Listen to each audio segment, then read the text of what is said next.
isang dating kasapi ng Communist Terrorist Group Centro de Gravidad Nueva Ecija at alyansa ng magbubukid sa gitnang Luzon ang voluntaryong sumuko sa mga otoridad. Sa koordinadong operasyon ng 1st Provincial Mobile Force Company ng Nueva Ecija Police Provincial Office at iba pang unit ng pulisya, matagumpay na naisagawa ang pagsuko ng suspect na residente ng bayan ng Quezon, Nueva Ecija.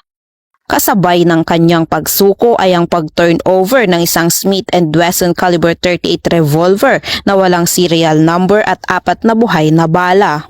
Ayon sa pamunuan ng 1st PMFC sa ilalim ng liderato ni Police Lieutenant Colonel Robert D. Agustin, malaking hakbang ang voluntaryong pagsuko na ito tungo sa pagpapatatag ng seguridad at kapayapaan sa lalawigan. Patuloy namang nananawagan ang pamahalaan at kapulisan sa iba pang natitirang miyembro ng grupo na samantalahin ang pagkakataong makapagbagong simula sa pamamagitan ng pagtalikod sa marahas na kilusan.